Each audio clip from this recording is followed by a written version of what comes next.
Hey, you guys, happy Monday. I hope that Monday has been good so far. If you're like me, it's getting to the middle of the day and I am hungry. So, after this video, I'm definitely going to take a break to grab something to eat. But I wanted to come in and do a power talk today. I just got done coaching a client, and um, like most coaching sessions, and this client wasn't just a Power Hour client, which Power Hours are still out there, $99 through the end of the month, Cash App Power, or you can PayPal it to paypal.me/Power Network. But anyway, this is a client that bought a full strategic planning session package, which gives them, and then even pay for an extra hour. So they get 4 hours with me. And I love when I have this type of an engagement with the client because we really get to get down to doing some strategic goal setting. That will be announced later, my dear. Tamira, I love you, girl. And so I love when I get to have this much time with an entrepreneur, especially entrepreneurs that usually invest at this level, have already launched their brand, usually are established to a certain point. And so now it's about what next looks like. And I entitled this How to Eat an Elephant because for so many visionaries, Tamira included, if you're still watching, my love, we have so many ideas. We have our irons in so many fires. We're doing so many things. And we are playing so many roles within our prospective businesses that it can feel overwhelming, and it can feel like there is this huge elephant in front of us that we need to eat. And so I told my client this morning, I said, do you know how you eat an elephant? One bite at a time. And so that is literally when I'm sitting down and we are assessing goals and we are laying out strategic planning for how to accomplish those goals. Hi, Janice. Then one of the most important things that we can do is figure out how to prioritize and scale and to eat the elephant one bite at a time. We can do everything, but we can't do it all at once. And we tend to overwhelm ourselves. And, one of the things that this particular client and I have in common is we're two people that have pretty well-known brands in the city, and that people look at and think like, do you ever sit down? Do you ever rest? Because of how visual we are on social media. And that is a strategy in itself to make sure that you stay engaged with your audience on social media. That is a purposeful strategy, from posting that I'm having a Marvel movie marathon with my daughters yesterday. I mean, your brand is who you are. So that's part of who I am. So Sundays being dedicated, a Sunday being dedicated to spending that time with my daughters, I mean, that's my real life. And people do business with who they know, like, and trust. So why would I not give a glimpse into my actual real life?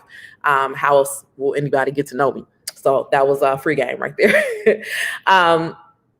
But people like us are always, even though we're always doing so much. And hey, Lynn, yes, happy 2021. And so that are always seemingly going and in perpetual motion. And you know this because when people see you, they're like, do you ever rest? Do you ever sit down? Are you ever not on? I feel like I know your whole life from social media, et cetera, et cetera, et cetera, all the usual things you get. And what it is for most individuals that move at that speed, you really usually feel like you're not doing enough. And I have to give a shout out to Rhonda Ware, if you see this later, one of the best coaches in the country, just love her dearly.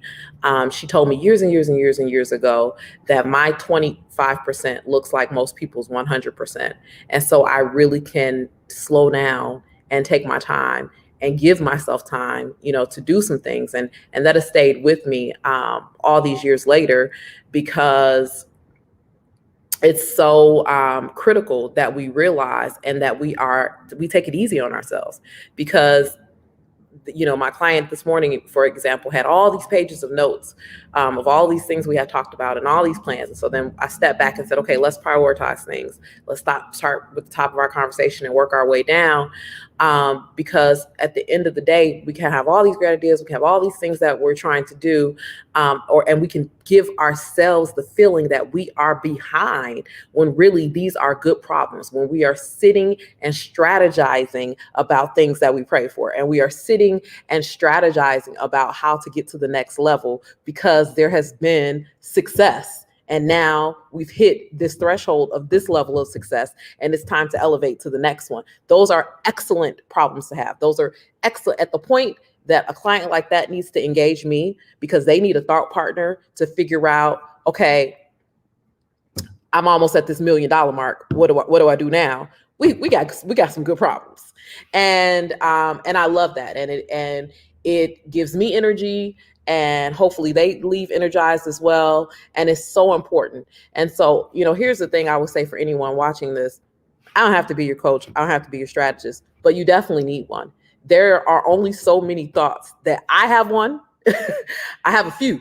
There are only so many thoughts that you can keep in your own head, and there's only so many. Eventually, you need to talk things out with someone who is has more of a specialty or more experience, or or at least give you confirmation that the direction you're headed in is the right one, based on what they've accomplished, the knowledge base that they have, the work that they do, etc. And I'm being very, very, very specific about these qualifications because my favorite saying that I took from Bishop T.D. Jakes is that too many people are being mentored by failures. So this is not a call for you to just find any old coach. But this is a call for you to make some investment in yourself. And if you can't afford to engage a coach right now, you got YouTube, you got Google, you got live videos like this. There's so many opportunities for free game out here. And for those that don't know the urban colloquialism, free game, that's when somebody puts you up on game or gives you the details of the game for free. And so just take advantage of it. There's books. There's so many things. I am a forever learner. To be a great leader, you have to stay teachable, and you can't teach others without first making sure that you are teaching self and staying on top of your craft and understanding. Like, there's no way I can come in and help someone with strategy or give professional advice or give wisdom on what the future state of things would be if I wasn't constantly studying trade magazines and when I say trade magazines, I mean magazines for my particular trade. And if I wasn't paying attention to what the market is doing and what's happening, and if I wasn't out networking and I wasn't in the know of what different companies and different organizations are doing and what's happening in my market and across the country. So these are all things that are important, and you can learn this type of stuff from anyone. But the other thing I want to say, because this is Monday, so I want to do some Monday more motivation, some Monday mindset type of encouragement as well, is like, take it easy on yourself. Leaders, entrepreneurs, executives, I meditate every morning. One of the things that I get up and remind myself constantly is that I am enough.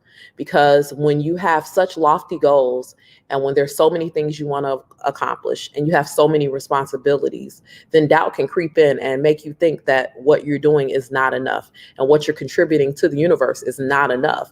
And it's like, probably you're enough, and you're more than enough. And you can't do everything, and you don't even have to change your life every single day. I can get into a rabbit hole where I'll make myself feel guilty for being human. Like, oh my gosh, there's no sound? Katrina, can you not hear me? Give me another. Or Cortina, I'm sorry. There's no sound? I've been talking all this time with no sound. Let me see what's going on here. Hello, hello, hello, hello. Okay, it's telling me I have sound. Okay, Ziggy, you can hear me? Okay, all right. She scared me. I'm like, girl, I've been talking for 9 minutes and 11 seconds. I was pouring my heart out into this live. You trying to tell me there was no sound? Hey, Kish. I appreciate you, girl. Did you see my face? Oh, there's so many powerful women on this morning. Hi, ladies. I appreciate you all. I love you all. So anyway, look, where was I before I got petrified that I didn't have sound? I think I was talking about taking it easy on yourself, and that you're not required to change your life every single day. You're not required to make life-changing decisions every single day. Some days it's just enough to make it through the day. And then something else that kind of came up. Thanks. I appreciate you, lady. Um, I was watching something towards the end of last week. So I actually wasn't feeling well towards the end of last week. I left the office after I did my little dance. If y'all saw me dancing at the office, I just started feeling bad. I had to go get a COVID test. Like, it was all bad. So COVID test was negative. I'm fine. I feel better. Like, that's the other thing too. We think in 2021 we can't get regular sick. Like, it is winter in Wisconsin. Like, there's literally snow outside. And so I was just regular. I just had a regular bug. And so I'm back. But I was like, oh my gosh, I had to move all these things off my calendar. And I take it really seriously, especially when I have to move coaching clients, because, a lot of times this is, a personal investment, and everybody is not as far along as my client that I met with this morning. So it's a sacrifice. And, but at the end of the day, I'm human, and,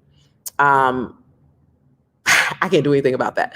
But anyway, so I had a couple days in bed. So I was catching up on television. I hadn't watched television in a long time. And if you know me, like, television is one of my cathartic, mindless places.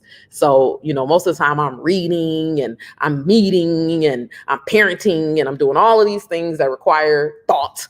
And so television requires no thought. It's there for my sheer entertainment. So it is my guilty pleasure. And I was catching up on the Real Housewives of Atlanta to be in particular, which I referenced one of their significant others this morning, and in a coaching session, and how his business has flourished and how he did some franchising. And so, look, you can learn from anywhere. So anyway, no, it wasn't the Real Housewives of Atlanta. It was the Real Housewives of Potomac, the reunion. Yes, that's what I was watching. And so if you watch it, long story short, usually these are elitist group of women that usually they have drama, but their drama doesn't get to a place that there's any type of physical altercation. And this season, that was not the case. Like, one of them popped her lid, which so she let somebody have it. Because as one of the other housewives would say from New York, she had a song, "Money Can't Buy You Class," and it can't help you control your emotions either. So, not judging Monique here or there. As an adult, I just choose to keep my hands to myself. But anyway, when it came down to the reunion, they went through all of these things they were processing, and one of the things that she was being judged about, and this goes with the eat the elephant thing, so don't miss it. And so one of the things she was being judged about was her calm, cool exterior, and how straight to the point she was in answering things. And it was like they wanted her to cry, and they wanted her to feel so guilty and hurt, to be overwhelmed with emotions. And that's how they would know that she was remorseful and felt bad about what she was doing. And I immediately thought, next time I go live, I'm going to talk about that. That's not how everyone processes, nor should it be a requirement. I am not a person that has huge public displays of emotion. That's just not what I do. I'm a person that tends to talk very direct and to the point. I'm a person that usually keeps a cool, calm exterior. And it doesn't mean I don't care. It doesn't mean I don't feel. It doesn't mean I don't hurt. It doesn't mean I don't have remorse. It is just my conditioning, and it is the way I process. And so, and a lot of it has to do with how you're raised to be strong, how you're raised. My mother, would be like, you got 15 minutes to have a pity party, lights, camera, action before you walk into a public space. And so in doing so, she built me to have a pretty tough exterior. And so to be made to feel guilty because you process differently from someone else, it's just not cool. So let's normalize allowing people to process their emotions the way they process them, and for that to be okay. And so that was my takeaway from my television time, the couple of days that I got to spend in the bed. But anyway, you guys, whatever comes your way this week, remember how this started.